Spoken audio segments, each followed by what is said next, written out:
మనమైతే ఉన్నాము మల్కాజ్గిరి పార్లమెంట్ నియోజకవర్గంలో అయితే ఉన్నాం. మనతోనైతే బీజేపీ మహిళా కార్యకర్తలు అయితే ఉన్నారు. వాళ్ళతో మాట్లాడే ప్రయత్నం చేస్తాం. మేడం నమస్తే మేడం. నేను మహిళా కార్యకర్తను కాదు, మౌలాలి కార్పొరేటర్ని, సునీత యాదవ్ నా పేరు.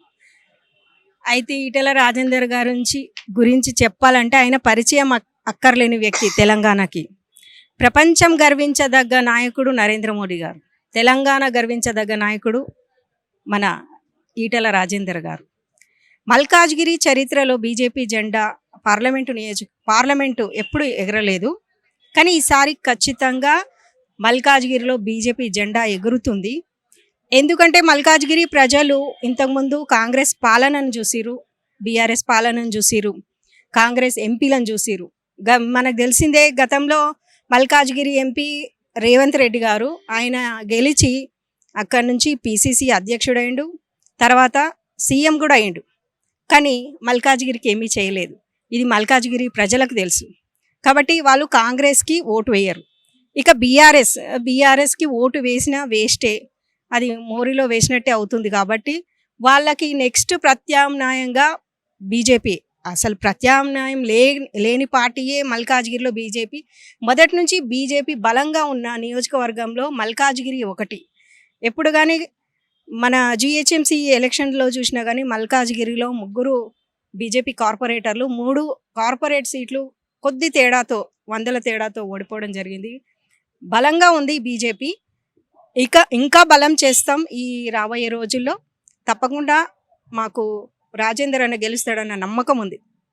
కొంతమంది అంటున్నారు ఏంటంటే బీజేపీ కాంగ్రెస్ కేంద్ర ఏదైతే ఉందో వాటిలో ఉన్న పార్టీలు, అవి కేంద్రంలో ఉన్న పార్టీలు, వాటికి కాకుండా ప్రాంతీయంలో ఉన్న పార్టీ ఏదైతే బీఆర్ఎస్ ఉందో దాన్ని కోటేస్తే బాగుండు ఈ ఎంపీ ఎలక్షన్లో మన వాళ్ళు ఉంటారని నేను చెప్తా ఉన్నారు. వాళ్ళకి ఏం సమాధానం చెప్తారు? ఏ ఎన్నికలైనా జాతీయ పార్టీలనే చూస్తారు ప్రజలు.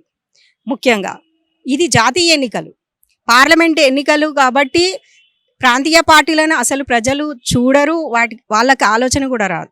గత 10 సంవత్సరాలుగా నరేంద్ర మోదీ గారి పాలనలో దేశం అన్ని రంగాల్లో అభివృద్ధి చెందింది. మరీ ముఖ్యంగా ప్రపంచవ్యాప్తంగా నరేంద్ర మోదీ గారికి, భారతదేశానికి పెరిగిన గౌరవం ప్రజలు చూస్తున్నారు, గమనిస్తున్నారు. యుక్రెయిన్ యుద్ధంలో పాకిస్తాన్ విద్యార్థులు భారత్ మాతాకి జై అని వాళ్ళు మన స్లోగన్ని భారత్ మాతాని పొగిడితే వాళ్ళు క్షేమంగా పాకిస్తాన్కి వెళ్ళగలిగారు. కేవలం ఒక విదేశీయులే అట్లా వెళ్ళగలిగినప్పుడు మన భారతదేశంలోని వాళ్ళు ఎంత గర్వంగా ఫీల్ అవుతారు. అదే కాకుండా ఇప్పుడు మోదీ గారు వచ్చిన తర్వాత ట్రిపుల్ తలాక్ పోయింది. ట్రిపుల్ తలాక్ అనేది నేరం అనేది చట్టం తీసుకొచ్చారు. ఇంకా మహిళా రిజర్వేషన్ బిల్లు, 33% మహిళల రిజర్వేషన్, ఇది 60 ఏళ్ళ కాంగ్రెస్ పాలనలో చేయలేని పనులు. వాళ్ళు బిల్లు పెట్టడము, ఆ బిల్లు వీగిపోవడం మన స్వతంత్రం వచ్చినప్పటి నుంచి చూస్తున్నాం. మహిళా పక్షపాతి అని చెప్పుకునే సోనియా గాంధీ 10 సంవత్సరాలు జాతీయ అధ్యక్షురాలిగా ఉండి కూడా చేయలేని పని మన మోదీ గారు ఎటువంటి ఆటంకం లేకుండా మహిళా రిజర్వేషన్ బిల్లుని ప్రవేశపెట్టిరు. అది చట్టం కూడా అయింది. గతంలో సోనియా గాంధీ ఉన్నప్పుడు ప్రవేశపెట్టడము, లల్లు ప్రసాద్ యాదవ్ లాంటి వాళ్ళు దాన్ని చించివేయడం మనం చూసాం. కానీ అటువంటి పరిస్థితులు లేవు. ఏ బిల్లు ప్రవేశపెట్టినా అది ఆమోదమవుతుంది, చట్టం అవుతుంది, ప్రజలు దానివల్ల లాభాలు పొందుతున్నారు. అటువంటి పరిస్థితి ఈరోజు భారతదేశంలో ఉంది.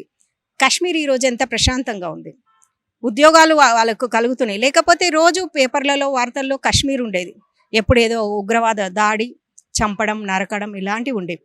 కానీ ఈరోజు అలా లేదు. ఈరోజు ప్రశాంతంగా ఉంది. భారతదేశంలోని అందరూ ప్రజలు వెళ్ళి కాశ్మీర్ని చూడగలుగుతున్నారు. అక్కడ టూరిజం పెరిగింది. అంతేకాకుండా మన జాతీయ రహదారులు, దేశవ్యాప్తంగా జాతీయ రహదారులు ఎన్నో అభివృద్ధి చేశారు వాళ్ళు. స్వయంగా సీఎం గారు ఎవరైతే తమ్ముడు ఉన్నాడో తమ్ముడిని కూడా మల్కాజ్గిరిలో నిలబడే ఛాన్స్ ఉందని చెప్తా ఉన్నారు. మరి ధీటుగా నిలబడే ఛాన్స్ ఏమైనా పోటీ ఉండేది కనబడుతుందా? ఇదే మేము చెప్పేది. కుటుంబ పాలనని వద్దని భారతీయ జనతా పార్టీ చెప్తుంది. భారతదేశంలోని ప్రజలు కూడా మాకు కుటుంబ పాలన వద్దని కాంగ్రెస్ని పక్కన పెట్టిరు. కాంగ్రెస్ ఈరోజు దేశంలో కేంద్రంలో రాకపోవడానికి కారణమే కుటుంబ పాలన. మళ్ళీ రేవంత్ రెడ్డి గారు ఏం చేస్తారు, మళ్ళీ తన తమ్ముడిని తీసుకొస్తే ఇది కుటుంబ పాలనే కదా. ఇది ప్రజలకు తెలియదా? వాళ్ళు గమనించారా?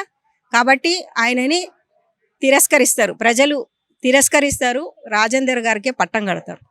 ఇది ఇక్కడ చూసుకున్నట్లయితే ఏదైతే నరేంద్ర మోడీ గారు చేసిన సంక్షేమ పథకాలు ఏవైతే ఉన్నాయో అవే ఈటల రాజేందర్ గారిని గెలిపిస్తాయి. మరి ఆయన గతంలో కూడా తను మంత్రిగా ఉన్నాడు. తను చేసిన కార్యక్రమాలు చాలా మల్కాజిగిరి ప్రజలకు కూడా చాలా తెలుసు. అందుకనే తనకు ఓటేసి గెలిపిస్తారని చెప్తా ఉన్నారు. కెమెరామెన్ రాకేష్తో అనిల్, హైదరాబాద్.